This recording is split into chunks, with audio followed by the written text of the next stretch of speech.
All right, my name is Sean Fallon, and you're listening to episode 23, Hannibal. Welcome to From First to Last.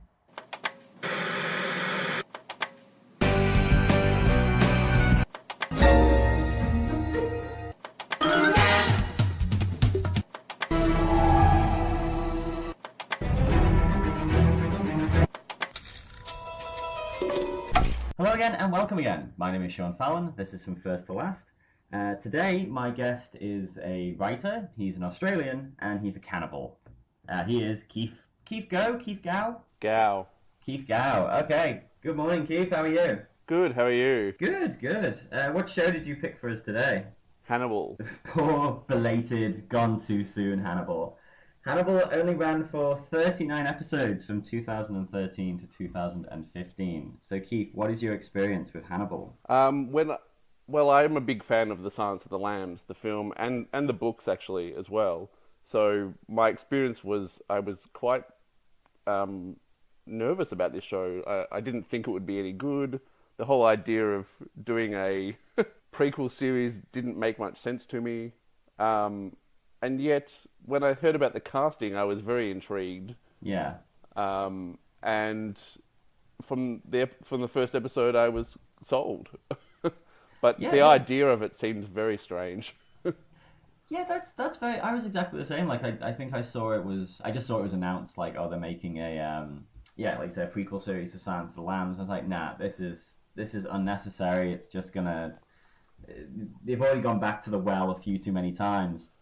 That's right. And It seemed yeah, like a choice that they made just because, oh, it's a brand name. We can use that brand name. Um, it- Bates Motel was around, and it yeah, just didn't seem like a good idea. yeah. I think they both started around the same time as well, and it was like, oh, Yeah, is that going to be the trend now? We're going to do like horror movie prequels. yeah. Which, But yeah, no. As soon as they cast Mads in it, I was yeah, like, oh, okay, I'll give this a watch. And I have to say, like, just even rewatching the first episode for this, within about 3 seconds, I was like, yeah, this is ace. I am all over this. This is going to be amazing. yeah, absolutely. I mean, even the very first scene with Will and him reconstructing the crime in his mind, it feels like straight from the book. So Yeah, it worked. yeah, that's it. Because I sort of did it in a weird way. Because I'd obviously seen Silence of the Lambs and I'd seen all the films. Then I started watching the show. And then I think after the first season, I was like, I went straight to the library and got Red Dragon, Silence of the Lambs, and Hannibal, and just read them in one continuous burst. Right. And it was amazing because there is like that thing of like Thomas Harris does write. It was like a metronome or a blade Yes. moving in front of his eyes, like, and they just Yeah. capture that like shoom shoom. That thing's awesome. Yeah. I mean, I heard criticisms of the first episode that it was too stylized and too many visual tricks, but it worked so well. Especially the metronome, in his mind, that worked perfectly. And it was very stylized, but then the show gets more and more stylized as it goes. Yeah, What the first episode feels like a crime procedural, yeah. except the cannibal turns up halfway through it. Yeah, that's it. Because like that, when you say like how stylized the show gets, it gets quite like there's some episodes where it's absurdly stylized. Yes, Like absolutely. it's just Yeah. ridiculous, and that first episode's actually quite tame, quite Yes, tame by its standards. Isn't it? I'd forgotten how tame it was because I remember people talking about how stylized it was. And all the transitions are quite stylized and that sort of thing. And then I go back to it and went, oh, half of it is very much like CSI, Yeah, or not totally. CSI, not quite CSI, but it felt like the X Files with all the location Yeah, titles on the screen, which they disappeared over yeah. time. Yeah, you could just imagine if you remove the. I guess if you didn't know who Hannibal was, if this was the first appearance of Hannibal Lecter in media, you would just like that first episode. You could be just like, yeah, okay, this is just going to be like odd, like odd Yeah, couple solves crimes, like you know what I yeah, mean? that's right. And Will is the typical genius crime solver Yeah, who doesn't quite understand other humans very well. Although I like the yeah, flip that he sort of understands humans way better than anyone else. Unlike yeah, say yeah. Sherlock, who doesn't who doesn't deal with other humans very well at all, or House, or Yeah.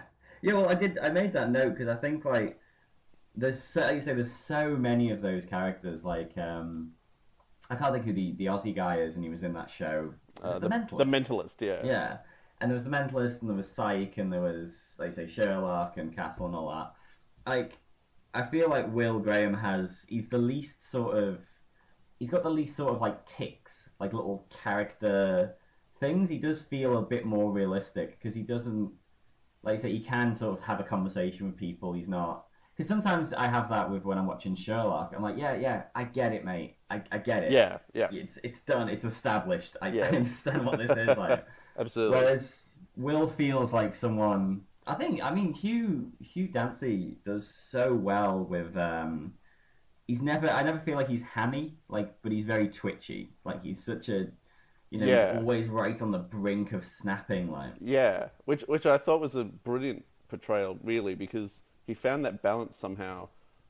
He is quite twitchy in the first episode, but then you get to understand why, and he can't look that detail about him not being able to look people in the eye is really fascinating. yeah, no, I feel like he does really really well, and well, there's more for that, but we'll talk about that in the last episode. Yeah, I think, yeah, like you were saying there about the casting, like watching this episode, and as soon as all the characters came back in, and I hadn't watched this show in ages, yep, and every character who came in, I was like, oh shit, yeah, that guy, Lawrence Fishburne's Ace, and Yep.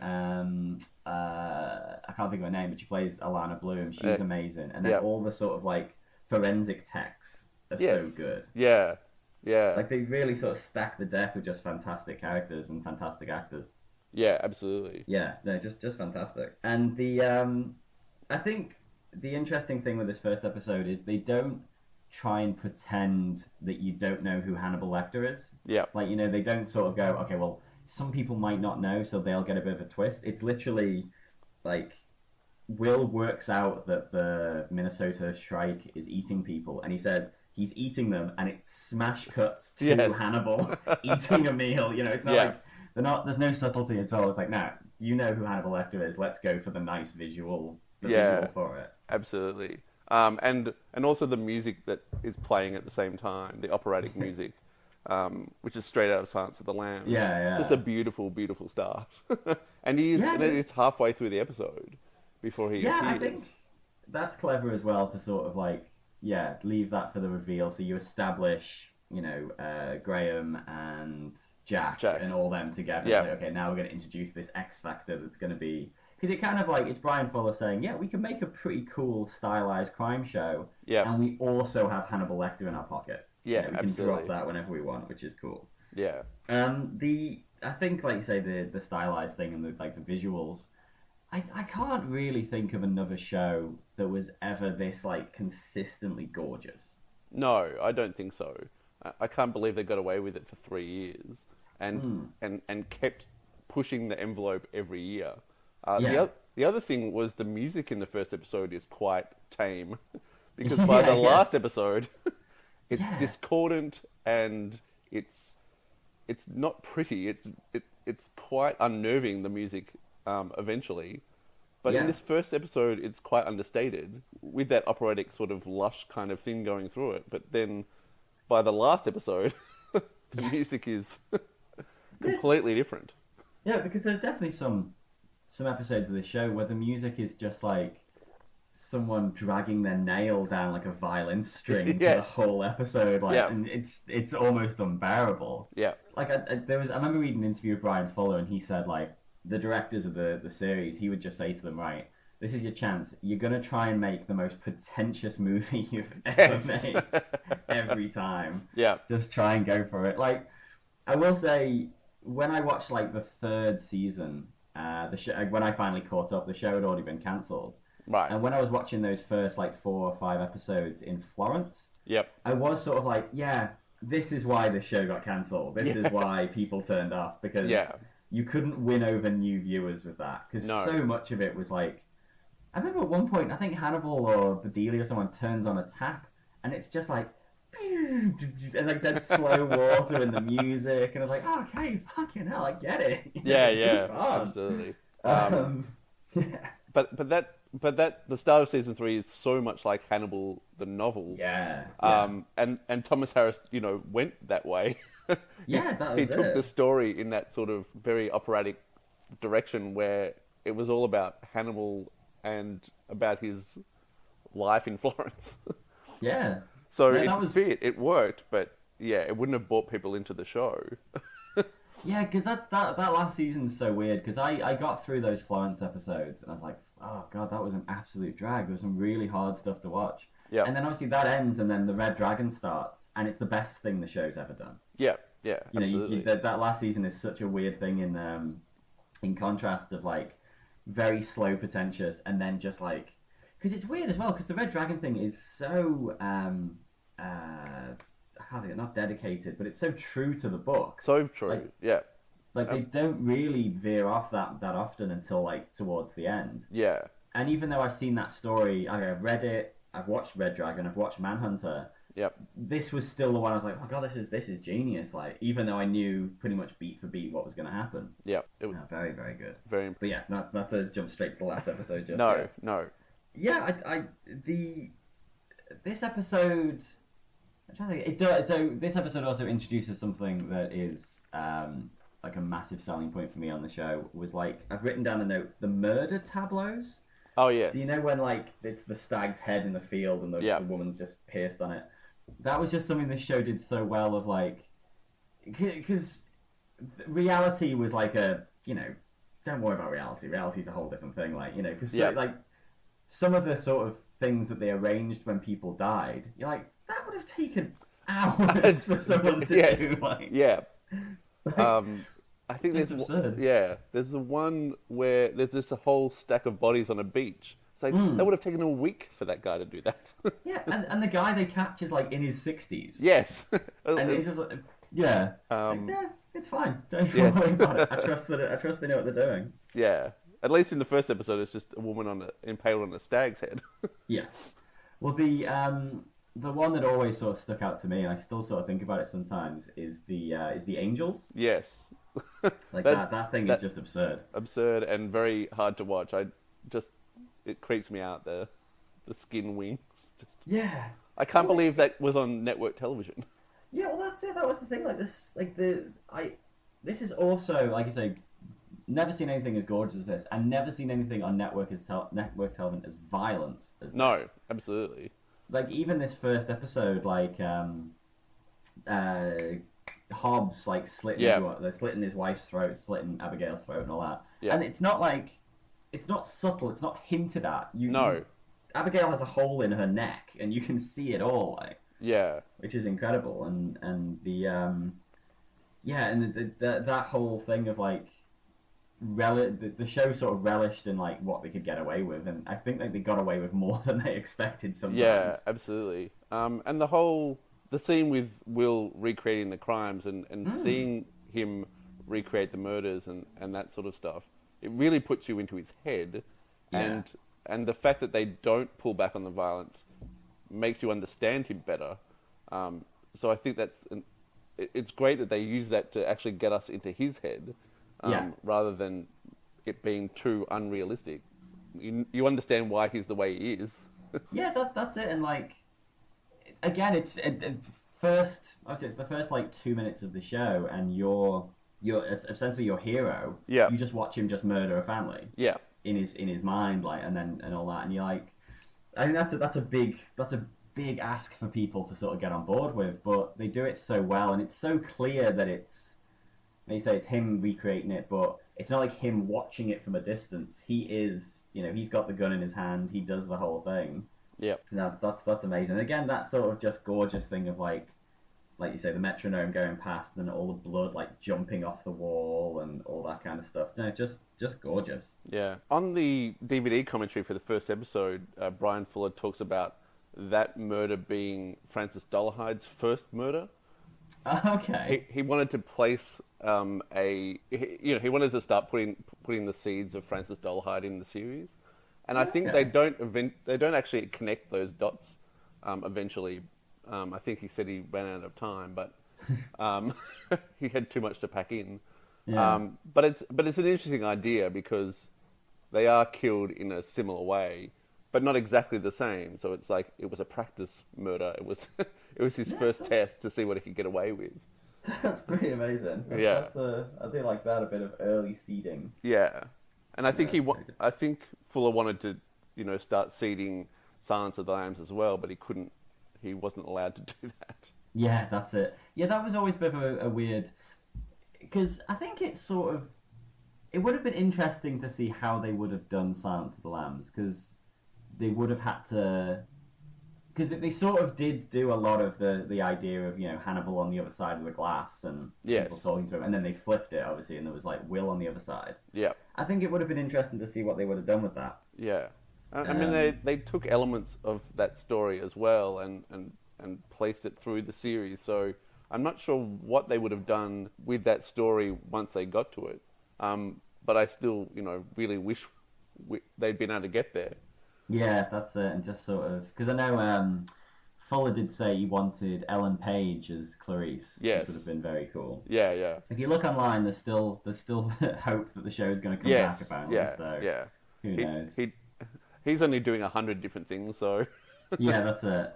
So, well, yeah, because, Mads has obviously blown up, like last year, being in, a Marvel movie and a Star Wars movie and all that. Like, he's on the brink of really big things. So, I don't think you can have the show if you can't get him back. No, that's right. So, yeah. Anything else about this first episode? Well, what I was really impressed with was Fuller made the decision to cast lots of women in the show where there weren't women before. So both Alana Bloom's character and Beverly Katz's character in the books were both men. Yeah. And then obviously casting Lawrence Fishburne as Jack, just mixing it up and casting diversely, and not just having a bunch of white guys like sort of Manhunter was. Yeah, that's it. Well, what's Freddie Loud's as well? Of course, yeah. And yeah, that was a really great choice. Yeah, because she is amazing. I thought she was a great character. And, yes. Like, it's so odd to sort of have like that character, like two portrayals of that character are her playing him, playing Freddie. Yeah. And then I think in the movie, like the Brett Ratner movie. Oh yeah. I think it's Philip Seymour Hoffman. It is, yeah. And like, okay, well, that's an interesting character that can be played by... Oh, I can't even think of her name now. Like, obviously this, like, gorgeous, curly-haired redhead. Yes. And Philip Seymour Hoffman, Yeah. But yeah, no, just... I did enjoy that, like, kind of mixing it all up and... just, keeping it interesting, because there are so many of those shows that, like you say, are just, like, a bunch of white dudes... Yeah. Hunting, a sexy new serial killer each week. That's right. So, with this last episode, did you watch it in like real time, or did you catch up with the show later? No, I watched it in real time, so I was watching it week to week and couldn't wait for them. It was just one of those shows that felt like I needed to get to the next one eventually. I mean, I loved watching the first season, but it was a procedural, and it was one episode a week, and the story was done. Until Will started having real medical issues, and you knew Hannibal was fucking with him. But by season 3, it was, I need to see the next episode now. Yeah, that's it. Like, I ended up... I sort of would just binge them. I would sort of get them all at once, and because I just sort of fell out of the routine of watching shows week to week. But when it was aired, had the show had been cancelled, hadn't it, by the time it aired? Or I don't think so. Okay. I think it aired without us knowing whether it was back or not. Oh, okay. I can't quite remember. It's like as a final episode, even as a final episode of the season or the final episode of the series, absolutely just insane, just insanely good. Absolutely. And I think each season they didn't know if they were going to be back, and each season ends in a way that you could be happy with that ending. So with Will at the end of season 1, I mean, not that you'd be happy with him in jail, but it was a nice flip of the traditional Hannibal Lecter scene. And the end of season 2, which is the bloodbath, is like, well, you wouldn't have wanted to end it like that, but Hannibal sort of winning Yeah. it has its own charm. Yeah, it definitely makes sense. Yeah, and I mean, I think they knew season 3 was likely to be the last, so it's satisfying in its own way. Yeah. Yeah, it is. It sort of it leaves you a lot of questions, but at the same time, you're sort of like, yeah, if this is it, Yeah, this is it. I Yeah, I can. Yeah. I'm more happy with that ending than I would have been at the end of season 2. Oh God. Yeah, because I remember watching that, and the show hadn't been renewed yet, and I was like, oh no, don't leave us with this. Because Yeah, like, the end, that would have been a and nightmare. yeah, that would just been absurd. Because by the end of that, 4 or 5 characters are just because Yeah, there was definitely I when like in the break between the seasons like and I didn't know who had survived and who was coming back and all that. yeah, I was like, yeah, legitimately every one of them could be dead. yeah, yeah, Yeah, there's no absolutely. sort of like it's not like they've been shot a little bit. Everyone had been really, really fucked up. Completely. And the most violent thing I've ever seen on television, I think. Yeah. I Oh no, just definitely. the amount of blood, I couldn't believe it was happening. Yeah, 'cause And yet it fulfilled yeah. part of the book. I mean, you know, Hannibal cutting Will, Yeah, that's it. Yeah. gutting Will is a distinct part of the original book. So it had to happen, and it did, and it happened Yeah. in the most dramatic way possible. The thing with this show as well is uh, not every character, but there's like a certain group of characters who were essentially indestructible. Like Yes. Yeah. poor, poor Dr. Chilton. Oh yes. Every 'Cause, year like, it got worse for every Dr. year, Chilton. yeah, just like any like because like in that first season when Eddie Izzard like he sort of disembowels him, doesn't he? Yes, that's I right. was like, Yeah. okay, so they're just gonna. I was like, okay, so that's how they're gonna play with your expectations because you assume Dr. Yep. Chilton's gonna be a main character, but they kill him off. Like, oh no, Yep. he's still alive. He's still And as around. he gets shot in the face, like, Ah, now that's he's the twist. yeah. And then obviously he gets his lips bitten off and set alight. Yeah. And still kicking. Still Like the last alive. episode. Yeah. So it would be interesting to see how he would have come back if they'd continued the show. Yeah, because that's just really, really good skin grafts, and then he would have just been back being a little dickhead. Yeah. Well, that scene in the finale when Alana's talking to him, it's so absurd and it's so bizarre, and Yeah. it's sort of comic in its way, but it's Well, that was definitely something with this last episode, like, because what's her name? Gillian Anderson's character, yeah, like Bedelia, like taking that in a vacuum and just watching that final episode, and she's all like a big breathy femme fatale, isn't she? yes, And she absolutely, just talks in that constant, very low whisper. You Yeah. know? Yeah. It's like, yeah, this might be ridiculous, but I'm completely invested in it. I think this might be really silly, but I'm in. that might be Gillian Anderson's best performance. I mean, Yeah. I love all her recent work. Hmm. But yeah, that they created a character so memorable out of nothing. Yeah. She doesn't come from the books. She's so important to the show, and for her to fit in, given how iconic Hannibal is and how well known Will is, that she would come in and give a performance like that and sort of steal the show when she's on it. Yeah, no, is amazing. that's it. Yeah, because she gets one of the best lines when she's just like, you know, when Will sort of taunts again, she's like, "You twitchy little man." Yes.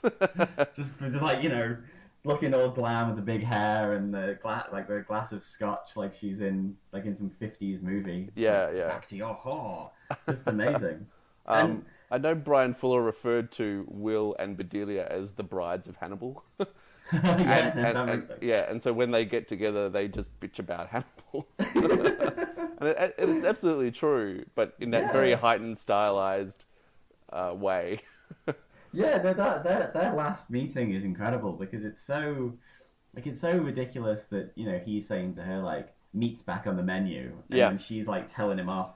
Be like, yeah, this is like, you know, your old girlfriend meeting your new girlfriend, and Yeah. you know, just having like a passive aggressive argument. You're like, oh shite. Yeah, Yeah, because like you say, you could just totally replace that idea with, you know, that Bedelia's been replaced by a younger model, and he's like taunting her because he's going to go off with Hannibal. Like, Yeah. you know, it's all there. Like, yeah, it's. I think you're right though. I think Bedelia's sort of the only major character who's just created whole cloth from nothing. Yeah, Like everyone else sort of has a everyone else has a little bit of a history in the books. I mean, even the two forensic techs mentioned that those names are mentioned in the books. So Bedelia is really the only completely original character to the series, and she's so important. She's so important. yeah. It's I was quite surprised as well because like I don't know, is she in season one? I, I, I think she is. And I was actually trying to think of this yesterday. I think she is maybe once Yeah, later in the season. because her role, I think they must have got her for like a guest spot to be Hannibal's psychiatrist or whatever, Yes, and they've yeah. just had her and just been like, oh no, we need more of this. Yeah, And then absolutely. she's in a little bit more, isn't she, in two? And then obviously, I think she's in every episode, or mostly nearly every episode of season three. Yeah. Well, she's definitely in the first half of season 3. I think I was trying to remember if she turned up in the second half until the end, because where does she fit in the Red Dragon story? I can't remember her being in the second half so much. Yeah. But she was in every episode of the first half of the season. Yeah. I remember at one stage, I think it might have been her season 2 appearance. She was in the middle of making The Fall and another show on NBC. I think she went from one to the other over a period of 3 days. Oh wow. And that's the only time they could get her for season 2. They had to shoot her in a day. So whatever appearances she made in season 2, she did in like 12 hours or something. Wow. She's going to be in American Gods as well. Oh yeah, of course, yeah. She's going to be media, which is going to be cool. Like, Yeah.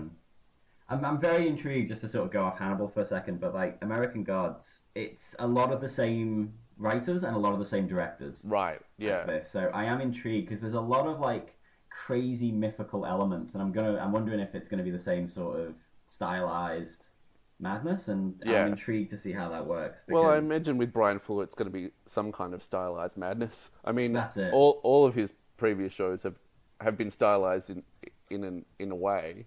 I think Hannibal is the peak of his shows so far, but American Gods could be even more stylized. That's it. Yeah, because you kind of like because Hannibal is in theory a kind of like it's supposed to be tethered by reality, Yes, but obviously it isn't. but no, and I think the Hannibal novel throws reality out the window, Yeah. and I think Brian Fuller used that as license to throw reality out the window earlier than most people would have otherwise. Well, yeah, because like Hannibal, the character Hannibal in the books is doesn't he have 6 fingers and like Oh he has, yes, he had 6 fingers and he had a finger removed, and yeah, he's got red eyes, isn't he? He's got like tiny points of red in every Yes. eye, and Yeah. he's very much like one thing I actually loved about the books. Like I think it's only in Red Dragon and Silence of the Lambs, is the whole book obviously is in whenever Hannibal appears or Hannibal's described, the book switches to present tense. oh, Like this okay. idea that he's beyond the book. Like there's something very unreal and Right, okay, I hadn't noticed that. I read it. I read it in an article because it was like a thing about why the character is so why we keep going back to that same character. Yep. And that was this thing that they kind of quoted, and it was like Hannibal is so this tall, and Hannibal sits at this point, and it's like, oh, so are we supposed to assume he's just out there, just out there somewhere in the Right, world okay. waiting for us, like Yeah. Oh, that's and fascinating. and yeah, and just like you say that sort of in the books, that heightened poetry and the just the ridiculous ideas and all that, but it's incredible with the books and the films and the TV show. A good creator can take those sort of hammy, pulpy elements and just make them sing. Yeah, absolutely. And the fact that we've got 3 different portrayals of Hannibal on screen that are completely different from each other. Like none of them are the same. Yeah.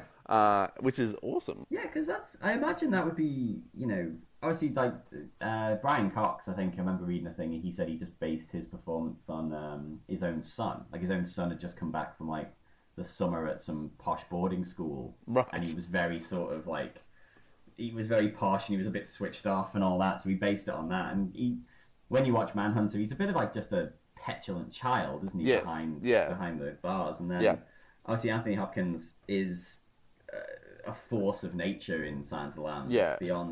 It's beyond description. It's just ridiculous. Yep. But then Mads is like, because the weird thing is, like, I watched Silence of the Lambs again quite recently, and there is that interesting difference between Mads and Hopkins in the sense of, like, Mads is really, really sexy, and Hopkins is not. It's not. No. And and yet, Silence of the Lambs and the relationship between Clarice and Hannibal in the book feels like it could have that element, but the film doesn't play that at all. Or, I mean, I know some people talk about it being in there, but I can't see it. Yeah, that's the thing. Like, I sort of struggled a bit with the book Hannibal, like the ending, because I just completely. had Anthony Hopkins in my head. Yeah. I was like, no, I can't see this. Nothing's made me think this is right. No. Whereas... Oh, the book, I mean, I hate that book. Yeah, that's it. It is trash. It's terrible. Or at least once he starts dragging Clarice, that I completely lost faith in it.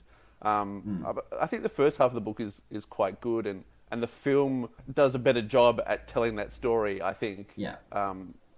But then the TV show does it with Bedelia instead, and I buy it hook, line, and sinker because That's it, yeah.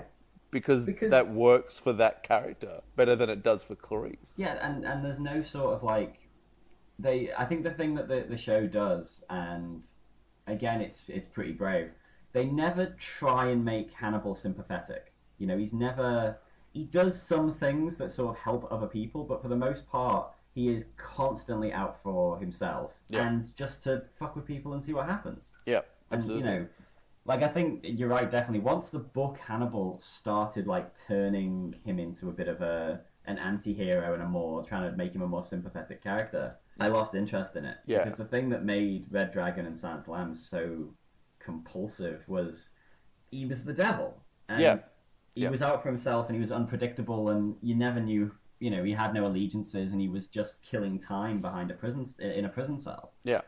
And that made it so... Yeah, just drew, like, addictive. And then when you had him, like, killing... You know, I think there's a thing in the book of Hannibal where when he comes back to America, and he's at a gun show or a hunting expo or something. Yeah. And a guy's rude to someone, so he kills him. And you're like, well, gives a shit. What are you doing? And I think there is that thing in the show, they do toy with that, where he says, like, you know, whenever possible, you have to eat the rude. Yes. Yeah. But he's still killing people for killing people's sake. You know, there is that amazing montage where he's just going through his Rolodex and picking people out. He's got a Rolodex of names and a Rolodex of recipes. Yes. And he sort of finds the recipe, and then he finds the name, and then the next minute he's at that person's house, and then he's cooking lungs. You know, it's just a very quick sort of thing. It's a means to an end. Yeah. Which is fantastic. But yeah, this like I say, this final episode, playing off finishing off Red Dragon, but finishing it off because obviously Red Dragon, the original ends with the attack on, like, Molly. Molly, yeah, which they did earlier in the season. Yeah, which again was a thing of like, oh shit, so because they did that a few times. Like, they had the Freddie Lowndes when they faked her death. Yeah, and they faked it with, like, you know, the wheelchair on fire and all that. Yep. And I think they did that really well, because it would be easy to sort of think, oh, this is a predictable story because obviously we've seen it done and done and done. Yep. But yeah, having the Molly attack earlier on. Yep. So then you don't know how it's going to end. Yeah. And watching the final episode, realizing that it's the teaser before the credits that is really the last part of the book that they haven't told. And then the rest of the episode is their invention. Yeah, that's it. Yeah, because that's... So I think Reba in the hospital, which might just be the start of the first act with Will, I think that's the last scene from the book that they hadn't touched upon. And it's pretty close to the book and how it's described, and the dialogue is almost exactly the same, and yet it takes on this whole other level because you know Hannibal and Will so much better than you did from the original book. Yeah, no, that's it. Very much so. Like, yeah, just the relationship between those two characters is just incredible, and like the sort of the murder husbands thing, Yeah, which I absolutely. find amazing. And also as well, like going back, like what we were saying before about Will in episode one, and he's a bit twitchy and he can't look people in the eye and all that. By the time you've got him now, he's a bit more. What did I write? I wrote that he is colder, more confident, a little bit devious, and just kind of like with his hair, with his clothes, he's just kind of a bit more. He's a bit more well put together. Yes. It's like Hannibal's rubbed off on him a little bit, and he's quite, he's very much more assured. Yeah, absolutely. And what's fascinating is I don't know what his motivation is at the end. In fact, I don't think I really understand his motivation through completely through seasons 2 and 3 because you just don't know how far he has gone or how far out of control he is, or how far Hannibal has rubbed off on him.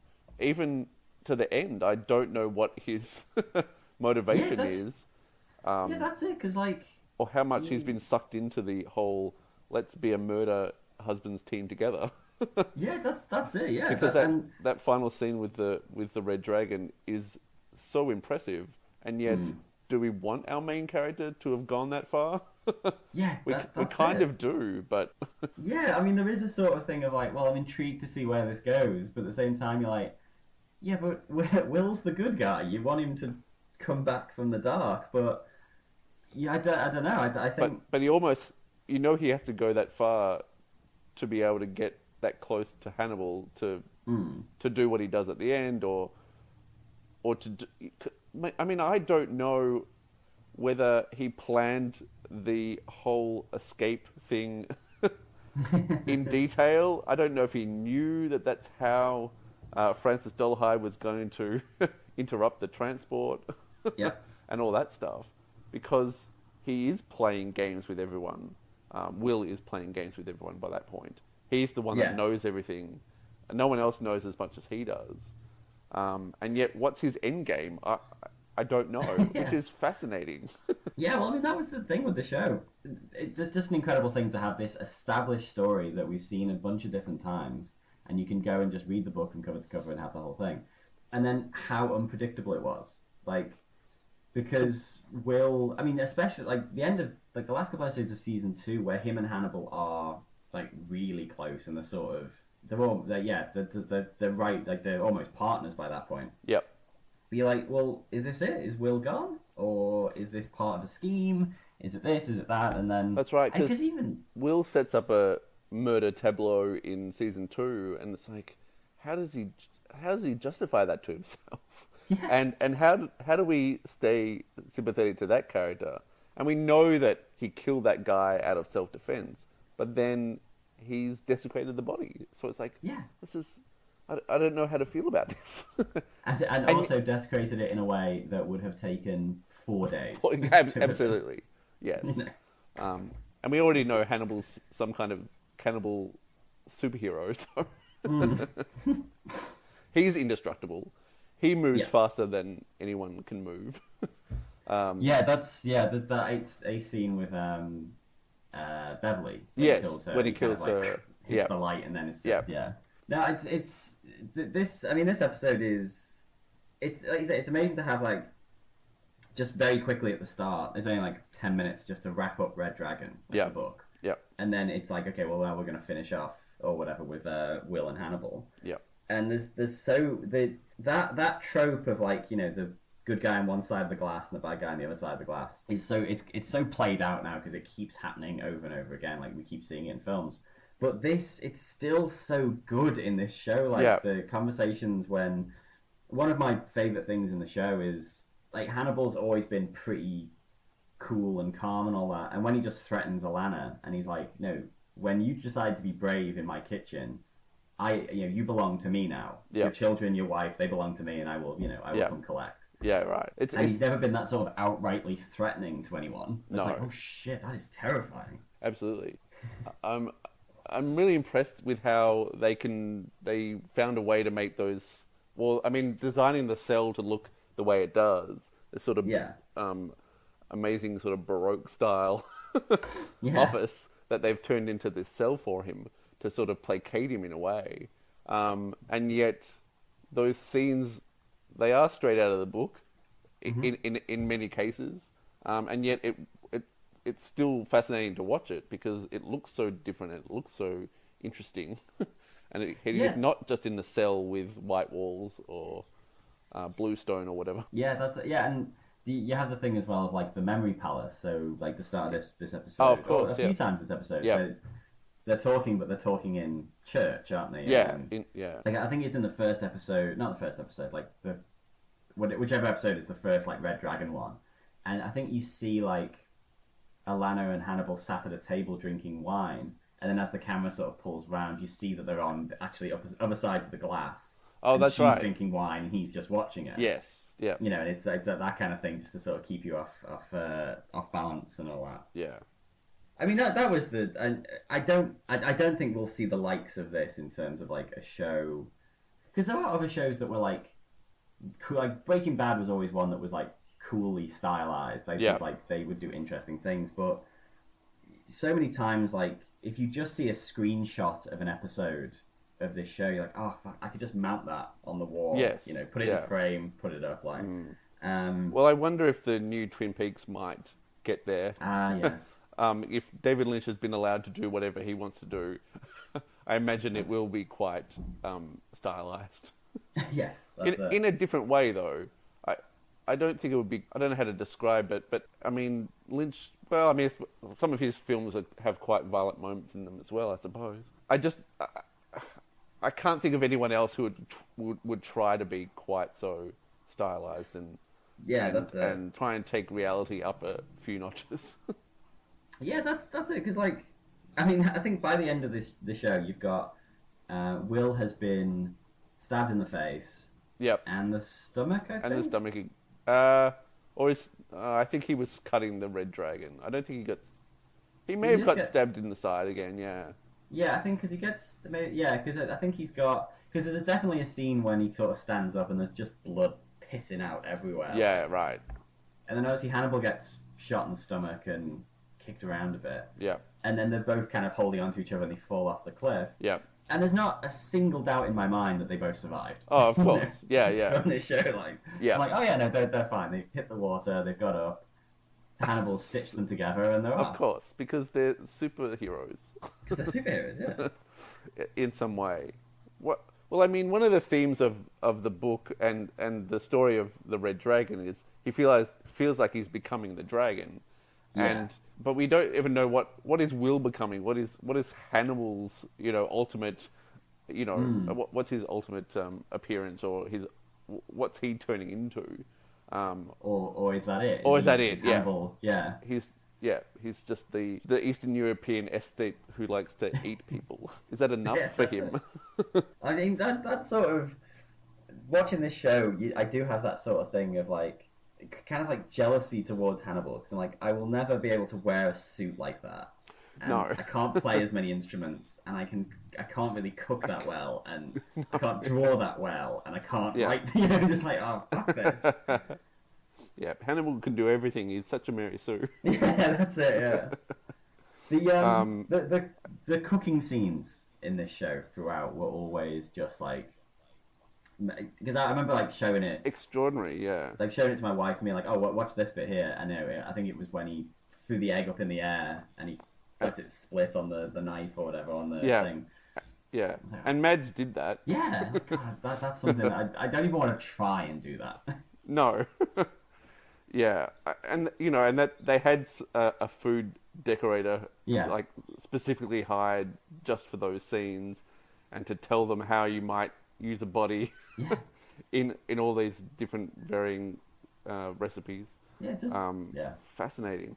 Some of like the ridiculous spreads, and like when he has his big dinner parties, and he's just like, oh, this is it's paired with this wine. It's just like, oh, yeah, wish I could do that. Yeah. But yeah, no, just cool, and Mads is so cool. Just I just think he had such an unenviable job to sort of like step into that character's shoes and make it his own, and then he just totally did, because the character completely, is so... Yeah. I think the choice to cast someone a European from the continent and not another British guy was inspired because you're already one step away from where you were before. And actually, I found Mads a little bit hard to understand in the first episode, even rewatching it. Yeah. But then you get used to that, and it's almost a way of making you concentrate on him even more than you would have otherwise. Yeah, no, that's true. That's good. Yeah, which is fascinating. But yes, I don't watch him and think of Anthony Hopkins or Brian Cox ever. Yeah, that's it. It's very much He's I mean, very much I've his had a own lot man. of I've had a lot of discussions about whether I prefer Brian Cox to Anthony Hopkins, Yeah. just because their choices are quite different, and Anthony Hopkins in a way chews the scenery a little bit, Yeah. but I think that works in Silence of the Lambs, and then of course it works in Hannibal because Hannibal's over the top anyway. Yeah. But Brian Cox does seem more down to reality. Yeah. He does seem more like that guy. It's interesting because like with Brian Cox, you sort of like I can't. I think that was the thing I sort of found with this show. I couldn't imagine Brian Cox sitting in that office and like being a therapist and like talking to patients. Ah, right, yeah. And I sort of could with Anthony Hopkins, but with Mads, you can sort of have it all. You're like, yeah, I can totally. He is definitely that if he fits in this position, like as the psychiatrist, Yes. but also up to his elbows in blood, also as well. I can also see that Yeah. those two things work. Yes. Whereas like Brian Cox, yeah, I can imagine him killing people, but I can't really imagine him like that character. I just can't see it in my head. Like whereas Mads, I can see Yeah. the whole picture. Yeah. I think there's a scene in the Red Dragon movie. There's an the first scene of the film is Anthony Yeah. Hopkins holding a dinner party, and then Will turns up, and that is supposed to be. Yeah, I mean, that's sort of the equivalent of this. It's the Yeah. first time we've really seen him pre Red Dragon. Yeah. Otherwise, and it doesn't seem convincing to me. No. He already seems like he's going to snap at any moment. Yeah. He doesn't seem like you could trust him across across the table from you anyway. Yeah, that's it. Yeah. I mean, I don't like that that film either. Oh yeah, no, it's a fascinating thing with that film and Silence of the Lambs. Like I wrote something about it for Audience Everywhere because I was talking about Silence of the Lambs, and it was Yep. that idea of like Silence of the Lambs is a fantastic story, but it like the direction and the acting and everything all goes together to make it good, and you can see exactly how that could be done wrong if you watch Red Dragon. Yes. And Red Dragon is the Yep. like quite similar beats and stuff like that, but. And obviously Anthony Hopkins is playing the same character, but it just doesn't work. It just doesn't fit. And it's based obviously on a fantastic story that we've, Yep. you watch it on the TV show, it's fantastic. You read the book's amazing. But the whole thing just does not work for Yep. a variety of reasons. Like, and obviously Brett Ratner was probably not the person to take on the material. No, not at all. Is he ever? Well, yeah, exactly. But then by that point, I think Anthony Hopkins just didn't care. Hmm. And he decided he'd play him even more over the top than he was in Hannibal. It's like, but we're going back, aren't we? We're supposed to be going backwards, Yeah. not making him more of a scenery chewer. Yeah. No. Yeah, so I didn't actually watch the Red Dragon movie until after season 2 of Hannibal. Oh, okay. Because I just had no interest. I liked Manhunter as it was. Yeah. I liked the book, and I liked Silence of the Lambs, and I didn't feel like I needed a Red Dragon movie, another Red Dragon movie. Yeah, that's it. Especially a Brett Ratner Red Dragon movie. Yeah, that's it. The world did not need that. No. I was reading actually, I think it was on IMDb. Brian Fuller did say like one actor who came in and gave a ridiculously good audition was for Hannibal was David Tennant. Oh, really? Yeah, apparently he did a really wow. really good one, and I don't know. I'd be intrigued. I'd be intrigued to see if he did it Scottish or if he did his sort of like Doctor Who English accent or what. But Right. that would have been very interesting because he's quite a. I don't know. I'm like David Tennant's like an actor who fascinates me because I know him from Doctor Who, But Yeah. now he's sort of like branching out in America and sort of playing like villains and things like that. I wonder if his character in Jessica Jones was as close as we might get to his Hannibal. Of course, yeah. Yeah, I guess so. Yeah, I'd Because be intrigued. when they announced him in as that character in Jessica Jones, I went, I'm not sure that David Tennant can pull that off. And yet he did. Yeah. I thought he was brilliant. Yeah, because I sort of like, I think obviously Doctor Who, and then he's in Harry Potter and the Goblet of Fire, and he's crap in Goblet of Fire, Yeah. right? Yes. So it's like, okay, well maybe Doctor Who's just his speed. That's sort of like, and he was in like, there's a show in England that was they're showing for Doctor Who called Casanova, and it's like, yeah, that's his Yeah. sort of thing. He's like Yeah. big Yep. floppy English guy just getting into adventures, and that's his speed. Yeah. Like, Yeah. but yeah, he seems to be carving himself out a nice little niche of weird performances. But I'd just be intrigued. I'd be intrigued to see how he would play it because Yeah. Scottish Hannibal Lecter would be interesting. Yeah, I don't know. I'm sort of glad they went with the went that other way. Oh yeah, no, that's it. No, you get to that point like you can't because I do sort of wonder, you know, how long before they come back round and do another version of this story again? Because it's almost like, you know, Batman or Spider-Man now. It's like this thing was like, okay, well, every couple of years we'll have another crack at it. You know, I'm just Yeah. intrigued if they ever do come back round.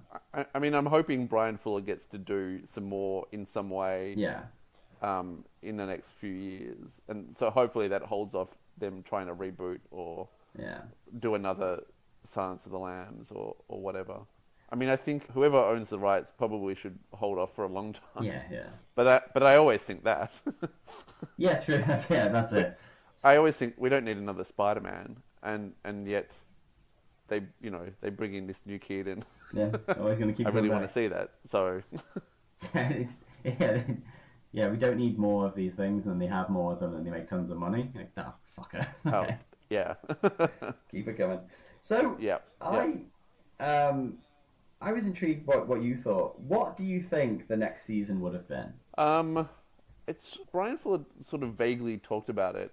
He talked about it as being from part of the books that have never been explored before. Okay. And the only thing I could really come up with was the end of the Hannibal book when Clarice and Hannibal are in South America Yeah. living the high life, and or whatever they do in whatever it alludes to there. Yeah. But I don't know how you make a season of that.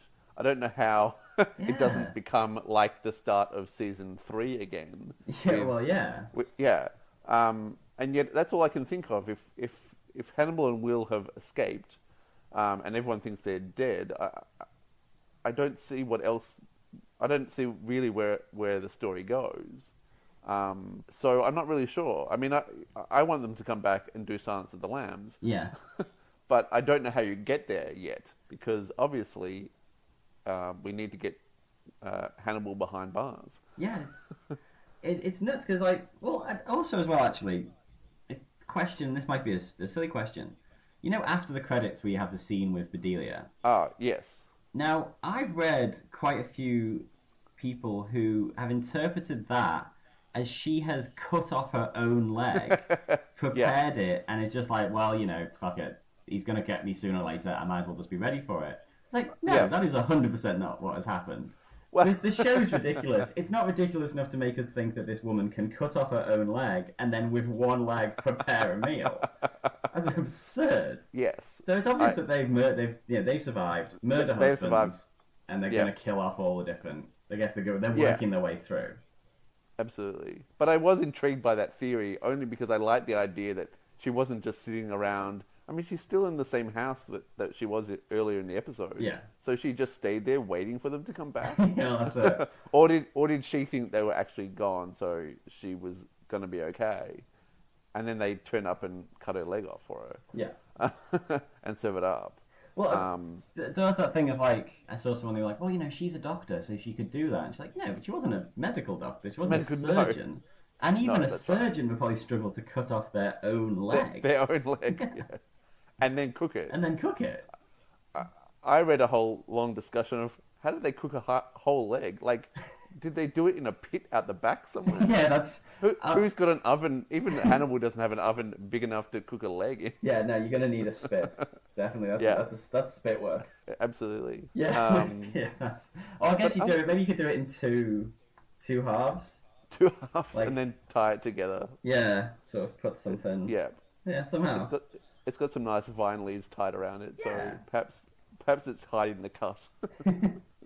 But yeah, I mean that's all I can think for season 4 is like the only thing I can think of is that they would have now everyone's looking for Will and Will and Hannibal as they're like Yeah. killing their way through, and then Yeah. I guess you bring in if they could get the rights, you bring in Clarice to try and go after Yeah. them, Yeah, right. Oh, that actually would be that would be interesting. and then because somehow you've got to get to Silence of the Lambs, but is the show gonna then have Hannibal gets caught again and is behind glass again, and you sort of then start doing your replaying the same beats, or do you have Sure. it that they catch Will and Hannibal and it's Will and Hannibal behind glass, and then Yeah. they do Silence of the Lambs?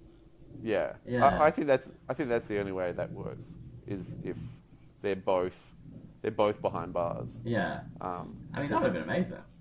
Yeah, that's completely unexpected.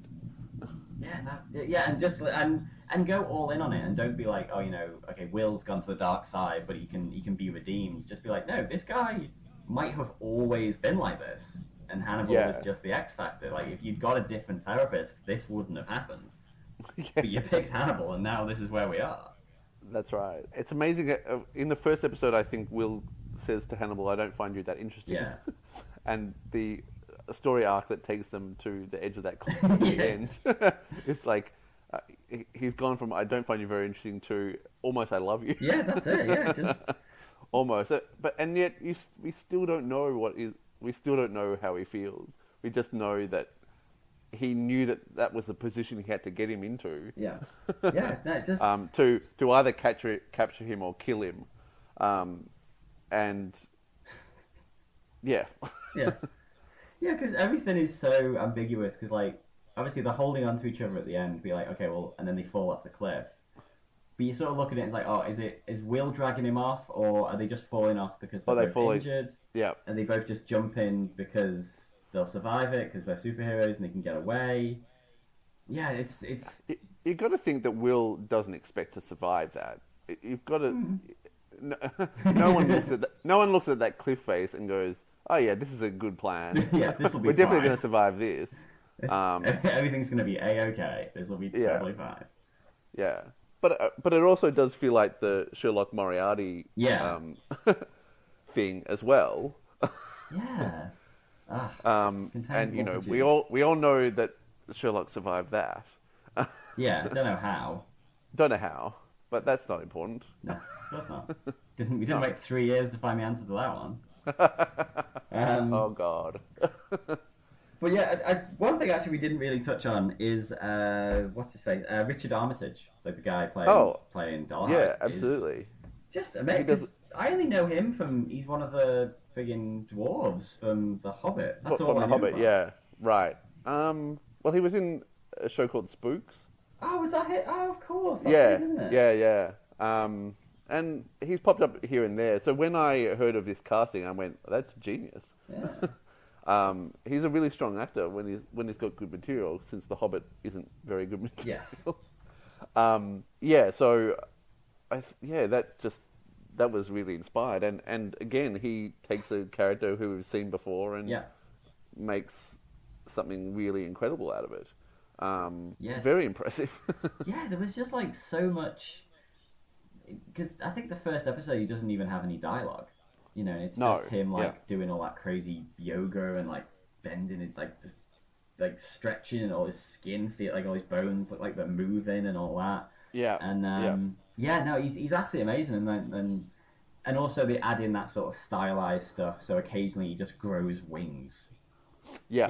Or the tail. He's got a tail at one stage. Yeah, just amazing. Just because there's some elements to that character in the book that are a bit sort of hammy now. When it has like flashbacks to his like crazy grandmother and stuff. Yes, yeah. But Which I think there's one of in the show. yeah, but that they just make it sort of it just works so well, and he's so terrifying because obviously you've got Hannibal's terrifying in his way, where he's very clinical and surgical and all that, and then like the dragon is just brute force, isn't he? And just Yes. ugh. Yeah.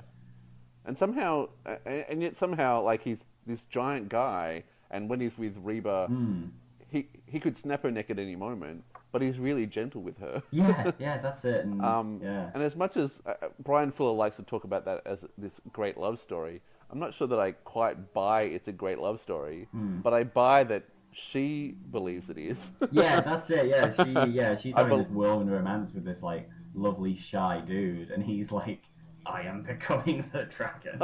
I am the dragon. I am the dragon. Yeah. Yeah, by the end. So that, I mean, that's a really fascinating story, and I'm glad that they told it again in an interesting way. Yeah. Because again, I was worried that how are they going to tell this story again and not make it feel like inevitable? We know what's going to happen, and how are we going to? I mean, I don't really rate Tom Noonan's performance in Manhunter as being particularly interesting. Yeah. And then having seen Ray Fiennes do it in Red Dragon, Yeah. I don't think that's his best work either. It feels like, oh, we'll cast him because he can do that sort of thing. But Yeah. Richard Armitage feels like a guy that, well, I can believe that he's this shy, sort of disfigured guy. Yeah. But I also believe that he could murder you Yeah, no, in 100%, an yeah. instant. Yeah, an incredible performance. And to come in halfway through the third season and then be as impressive as the rest of the cast. Yeah. And not feel like he's taking away from everyone else. Yeah. But as enhancing the Will Hannibal story. Yeah, that's it. Like as a sort of antagonist for them, I was an antagonist for Will, and then a sort of, well, I don't know, like a worshipper of Hannibal, and sort of playing to Hannibal's ego and all that, and then how those three, how they sort of interact during their episodes, and then to have them all together at the final thing, just cutting chunks off each other is incredible. Yeah. And yeah, no, I mean it is that. Again, just coming back to that thing of just like, this is a story that's been told and told and told, and then just to come in late and that those final 5 or 6 episodes, which is just purely the Red Dragon story, is pretty much, it's like the show at its best. Like that is absolutely. Yeah. It's just phenomenally good. Like it plays into all that cool stylized stuff because you've got all the dragon and all that, and then the thing that everyone sort of loves about the Hannibal Lecter stories is like those interactions where someone's like Hannibal's in a prison cell and he's playing mind games with people. Yeah. So you've got all that at the same time, and it's great. I love it. And just the added layer of Hannibal turning himself in halfway through the season rather than being caught, just so Will knows where he is. That adds even another layer over their interactions. So it's not just enough that they've been through all this stuff together. Hannibal has put himself away so that Will always knows where he is. Yeah, that's it. It's like he's in a box. He's a keepsake that if Will needs, he'll know exactly where to find him. Yeah, he can't escape him. Yeah, and Will does go away, and he does find Molly, and he's had a few years off. So all that tension that is sort of there in the book, but you haven't spent that much time with Will before he goes to see Hannibal. Yeah. But in the show, you know what Hannibal's done to him, and he's had 3 years away from him, or however long the show says they're apart. It's 3 years. It is 3 years. And so the dread. Yeah. and you're feeling awful for Will again. Yeah, that's it's sort of because with the book you don't have that however many episodes, 30 episodes prior, like 30 hours of television to sort of like build up to it. And because when I read the books, when you read Red Dragon, you're like it having the show as in the back of your mind does increase that sort of thing of like when he's saying to Molly, if I go away, I'm not going to be the same person when I come back. You're like, because you're going back into the web, and Hannibal's going to be waiting for you. Yeah. And obviously, well, as far as we know, he didn't go back, and he's obviously fallen off a cliff now. Yeah. Whatever that's that means. true. Yeah. But well, yes. So Molly sort of disappeared from the story in the show, which I think might be the only pity about the final season is that they dealt with her early on in the Red Dragon arc, and then she was never mentioned again almost. Yeah, because she's so crucial, isn't she, in there, in the books and like Manhunt and stuff like that. Because she is, because I guess that it's weird for the show just to sort of you've got to just introduce this character out of nowhere and then quickly establish that her and Will are together. Yes. Whereas obviously in the book, it's just that's how the book starts, so that's all you know. Yep. Like it's interesting that they didn't try and like introduce Molly earlier in the run, and then jump 3 years and now they're happily married and all that. But no, it's that is a bit of a weird spot because that's so. I guess because the finale's not the same because you're not having the thing of them like with the dragon attacking Molly and all that as the sort of finale of the show. Then she becomes sort of she's just sort of background and unnecessary, which is a shame. Yeah, I think it is. I mean, they did establish a really interesting version of Molly with only a couple of episodes, and she does get away from the Red Dragon. She is quite smart and inventive and whatever. But then it's a pity that they just sort of didn't mention her again. Yeah. But then I wonder if she would be back in season 4 and.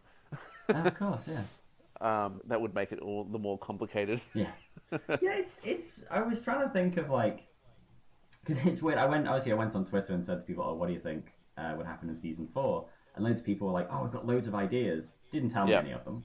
No, didn't share them. I noticed that, which is weird. But yeah, I don't know. I just can't imagine it in my head because I feel like it is just because I remember during the first season there was an interview with Brian Fuller and he said that I think it was supposed to be season 4. It was going to run for 7 seasons. Yeah. So the last season would be sort of the resolution. So it'd be season 6 would be Hannibal, and then season 7 would be the resolution of that, what happens next. And then 5 would be Silence of the Lambs, 4 would be Red Dragon, and so on. And then they squashed it all, pulled it all together. Which one thing that I absolutely adore is that they managed to turn Hannibal, the book, into the precursor to Red Dragon. Yes. I think, and that worked so well because you had I love Mason Verger as a character. I think that sort of despicable, awful character is great, and to have him as to bring his story forward and have a bit of him to be more a part of Will Graham's story before Hannibal gets him to eat his own face. Yes. And then have Hannibal, and then turn that. Just that's very, very. They do that so well, just to move things around, but make them work. Yeah, well, that's right. Because I don't think the book as it stands is very good, but somehow because of the remixing of everything, and having Mason Verger in season 2 and telling that story about him feeding his face to dogs and stuff. Yeah. So even the backstory to Hannibal is. Is laid into the show. Yeah, it does. And then the meat of the book Hannibal is told in season 3. Yeah. And it's flipped on its head as well because both Bedelia and Will play the Clarice figure in that story because Will's hunting him and Bedelia's being drugged or drugging herself or something. Somehow they've redeemed that story and then allowed themselves to go in their own direction. Yeah, no, it's like you say, just taking the good bits. Yeah, so I wonder how their version of Silence of the Lambs resolves itself, because him breaking out again seems redundant at this point. Yeah, but it would depend on how or why they come back. Are they coming back just to do the Silence of the Lambs miniseries, or And even if they did, they'd have to tell a little bit of. How do we get from the end of season 3 to them being in prison? I guess. Yeah, no, it's. I don't know if you gotta think that at some point Brian Fuller's been right, we're never getting the rights to Silence of the Lambs, so just take it off the board. Don't worry. Yeah. We're never going to get to that, so don't worry. We'll just keep doing what we're doing. Yeah. And because I feel like as the film works because in between Red Dragon and Silence of the Lambs, the books I work because in between Red Dragon and Silence of the Lambs, he doesn't escape and go back. You know, he is just in this prison cell It's to just be there, yeah. mined for information. Yep. Whereas, yeah, it would be very interesting to see how. I personally, I don't think it can. I don't know if it would work. I don't know if it would actually work to do Silence of the Lambs now to have Hannibal come back, be that character, and fuck off again. Like, no, this is Yeah, absurd no, now. no, absolutely. But then I don't know whether is that key, him escaping in the Silence of the Lambs story, is that key to this version of the story anymore? Yeah, Like the threat of him being out is chilling to Clarice in the book version, but I don't know if it has the same impact yeah, anymore. that's it. Yeah, Especially if Clarice is the one that puts him behind bars in the first place. yeah, Which would be an interesting twist on the whole. I mean, because that's what Will's backstory is, yeah. and yet that's not part of Will's story in the show because Hannibal turned himself in. Yeah. I guess yeah, okay. So there's one way you could do Silence of the Lambs, but you'd have to like introduce Clarice at the start of of season 4 as someone who's chasing Will and Hannibal, and then you Yep. have to introduce another serial killer who's behind glass, and that serial killer helps her catch them. I think you're just adding too many characters now. Yeah, I think that's the only way. yeah, yeah. I don't think we want to introduce any more Yeah. serial killers in prison, because Eddie Izzard's serial killer is gone. So Oh yeah, that's it. he might have worked. He felt like their homage to Anthony Hopkins' Yes, British yeah. version. Yeah, seeing Eddie Izzard pop up was very interesting. Well, obviously Eddie Izzard got the joy of he got his leg cooked, didn't he? I think he didn't Yes, get his leg yes. cooked and he had to eat it, Yeah, which yes. is delightful. Yeah, I can't really. Yeah, it's intriguing. I think a lot. Obviously, I want the show to come back because I love the show, but I'd also just want someone to say to me, "Oh yeah, this is what we were gonna do." Yeah. Like, oh okay, yeah, that would be awesome. Yeah. Because No, I think it's possible in this day and age for it to come back. Yeah. Someone's gonna give them the money to do a Silence of the Lambs miniseries or a continuation of some description, because Fuller always said that if they didn't get the rights to Silence of the Lambs, they would just have a version of it. yeah, They would invent some kind of Clarice, a stand-in. Yeah. I mean, even the Miriam Lass character Yeah. in the series is almost Clarice. yeah, I sort of assumed that was what they were going for with that when she sort of got Yes. introduced. I was like, okay, so she's like the Clarice stand-in, but then that Yeah. plot line went obviously completely off in a different direction. Completely, yeah. But yeah, I mean, they've done it. There's a few characters who are like the character that like the Paul Krendler. Yeah, Paul Krendler. There's a version of him played Yes. by Cynthia Nixon, isn't it? And I think her Yes, name yeah, is an yeah. anagram of Paul Krendler or something. So it's like, Yes, fuck it, we'll just yeah. do what we want. Yeah, yeah. So they would have just had a character whose like surname was another kind of bird or something, and just gone with that. And Yeah, absolutely. Yeah. No, he did a lot of that, trying to seed Silence of the Lambs without being able to seed Silence of the Lambs. I just find it absurd that whoever's got the rights to Silence of the Lambs didn't give it up, yeah, because there was some talk that whoever's got the rights wanted to make a series about Clarice Starling, Ugh. and it's like if you've got no series if you haven't got Hannibal in there. yeah, Clarice, as much as I love that character, I don't see how you make that character interesting or different without Hannibal as not even as a foil, not even in that way. But if he's not in as part of her backstory, even, yeah. Just be, what have you got? It'd just be like a cop procedural, wouldn't it? And then That's right. Yeah, and that would be it. And yeah, that's really odd. You might as well just give it up. yeah. I mean, as much as I love that idea and putting a woman in that position, because we don't Yeah, see that enough on TV. I don't see holding the rights to Clarice. The whole rights situation is bizarre because, Yeah. all the other characters originated in Red Dragon, so they've got them. Yeah. So presumably, whoever's got the rights to Silence of the Lambs doesn't have Hannibal. yeah. it's this weird thing where like, yeah, Hannibal Rising, and Red Dragon are all from all Dino De Laurent. Dilo De Laurentiis. Yeah, Di- um, because at, he produced the movies. I think of that something he weird. he produced Manhunter, Ah, okay.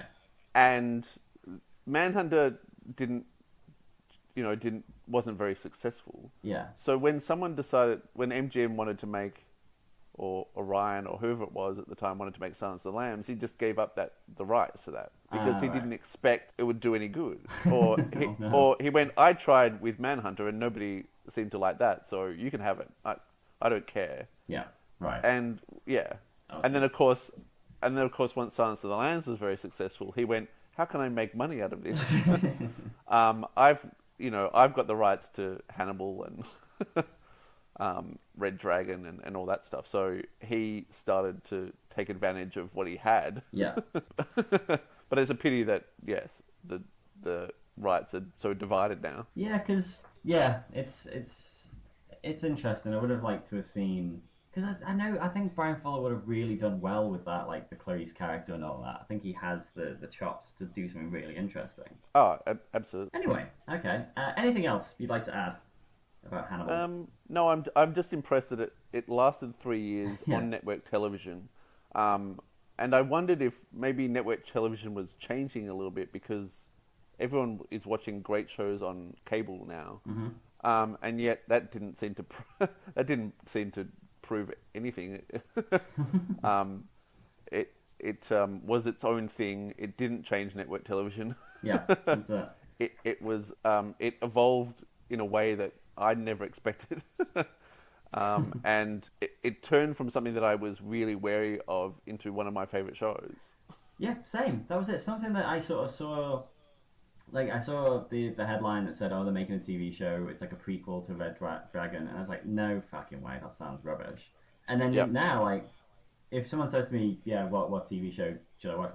It's always on the list. It's like, no, Hannibal. Yeah. Hannibal's brilliant. You've got to just, because even I just like for this final episode, that ending, as ambiguous as it is a great ending. Like, It's a great ending. Yep. 36 episodes, and you kind of you're left wanting more, but you're not like left on a ridiculous cliffhanger. You know, No. they've gone over the cliff. You've got like a nice set of episodes, and it's great. No, I love it. Yeah. Absolutely. Yep. Okay, Keith, where can people find you on the internet, or maybe TV shows that you've made? So I'm on Twitter at Keith Gow. I have a website where I blog about my own writing. And yes, I made a TV series for a local community station last year called Sonicsburg. But it's also now available on YouTube. So Sonicsburg is spelled SONNIGSBURG. We created this title so it would be unique, and if you Google us, that's all you find is us. But sometimes it's hard to spell. That's good. That's very smart, and it's a great show. It's very, very spooky. It's sort of like there's a bit of Wicker Man in there. It's a bit Twin Peaksy. It's actually very funny and very, very spooky, and I really enjoyed it. Are you Awesome. making more? Someone's got to pay us to make more. That makes sense. We made it on a very low budget, and we spent 3 years making it, and we're Okay. very proud. Very proud of our 6 episodes. Yeah. But I feel like we can't ask those actors or our crew to do more for nothing. Oh yeah, no, that makes sense. Yeah. Well, it's very good anyway. It's very I was watching it when I was watching it. It's like yeah, it's very Twin Peaksy in the sense of like you've got this central story, but every other character has their own little cool thing going on. Yeah. Even Awesome. if it's only the dude at the B&B trying to make his world famous gnocchi, Yes. which was a plotline I very much enjoyed. That's great. Yeah. And then, yeah. I mean, I come from a place of really, loving Twin Peaks, but not everyone on the show. I mean, some of the people on the show are a lot younger and hadn't really engaged with Twin Peaks or don't have the history with it as I do. So Yeah. for people to say it feels like Twin Peaks is really satisfying to me. Oh, there you go. Good. Yes, no, it's awesome, and yeah, I will definitely link people to it and tell them to go watch it, and yeah. Get it Awesome. watched. Thank you. Awesome. Well, Keith, thanks for coming on the show. No worries. And It's been finally, great. like a few people have sort of gone for Hannibal, and they've sort of then schedules haven't worked and stuff like that. And I'm so glad that I actually got to sit down and watch this again, and literally watch the first episode. Could have just watched 35 Yes. straight through, Yep. but Absolutely. had to stick to rules. And obviously, watched the first episode and then went and made scrambled eggs. Very, very poorly. Of course. With sausage? Did you have the sausage? I didn't. I only had tomatoes, and I had to do it very quick before I went to work. So, and that's it. If people listening, if you'd like to guest on the show, come find me on Twitter at first to last pod, or email me directly at firstlastpodcast@gmail.com. Once again, Keith, thanks for coming on the show. Thank you. Awesome. So my name is Sean Fallon. This has been From First to Last. Goodbye.